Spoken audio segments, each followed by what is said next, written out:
commencer par rétablir quelques points historiques concernant les...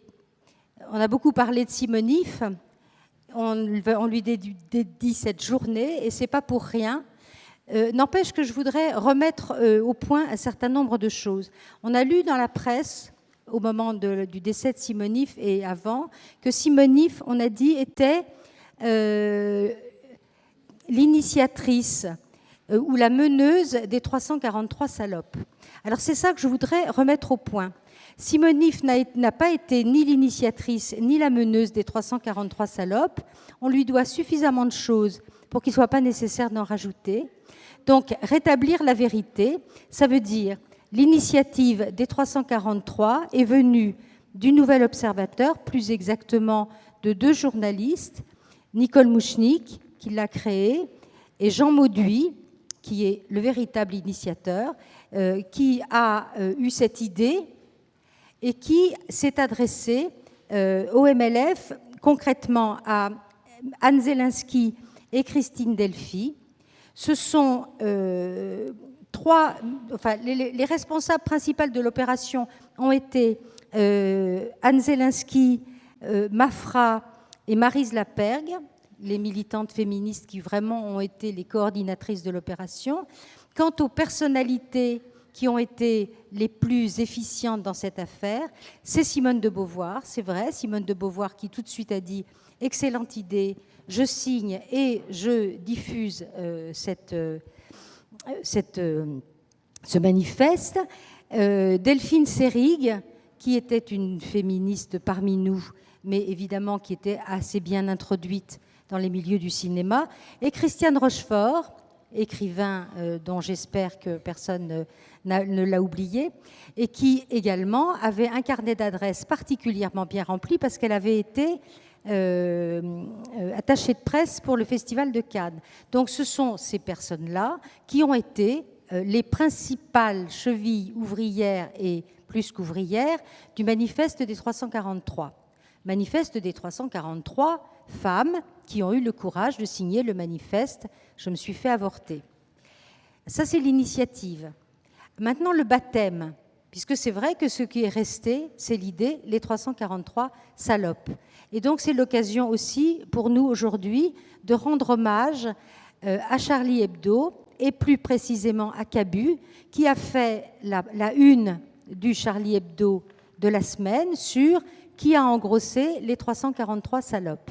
Et il y avait donc sur ce dessin Michel Debré qui se cachait et qui disait « c'était pour la France ». Donc la caricature visait Michel Debré, mais le terme de salope a été accolé aux signataires du manifeste. Alors à l'époque, ça nous a bien fait rigoler parce que le sens de l'humour de Charlie Hebdo, c'était bien le nôtre aussi, ça ne nous dérangeait pas du tout. En revanche, à la longue, ça a semblé un petit peu lassant d'avoir toujours ce terme de salope accolé. Mais aujourd'hui, avec la situation que nous connaissons, eh bien, nous avons une pensée particulière. Et pour répondre à Cabu et à Charlie Hebdo, 1971, 343 salopes pour le droit à l'avortement. 2015, 12 salopards morts pour le droit au blasphème. Parce que je pense que... Donc nous dédions cette journée à Simonif pour son combat pour l'avortement et à Charlie Hebdo pour la lutte pour le droit au blasphème. Parce qu'il n'y a pas de combat féministe sans combat pour le blasphème.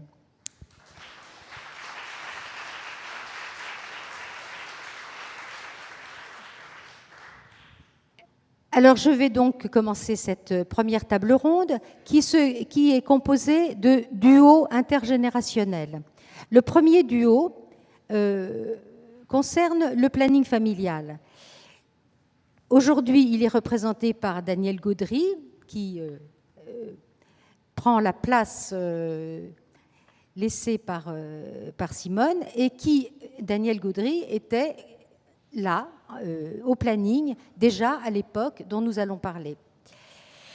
Et la question posée par ce duo intergénérationnel, c'est comment le planning familial, né de l'association féminine Maternité Heureuse, créée par la doctoresse Marie-Andrée Lagroix-Vellallé, dans l'objectif de prévenir les drames de l'avortement en développant la contraception, objectif qui était quand même pas mal obtenu avec la loi Neuwirth de 1967. Donc comment ce planning familial, en 1971, a rejoint le combat du MLF pour le droit à l'avortement libre et gratuit. Notamment, le planning familial a appelé à la manifestation du 21 novembre, je crois, 1971, la première manifestation pour le droit à l'avortement. Et donc, dans ce qu'on peut appeler cette révolution du planning familial, Simone If a été l'actrice principale et Daniel Gaudry va donc nous en parler, mais nous en parler dans un dialogue avec Claire Sercombe d'OLF, puisque clairement, entre le planning familial des années 70 et Oser le féminisme des années 2010, il y a un lien que le dialogue entre elles va nous montrer. Tell me what to do.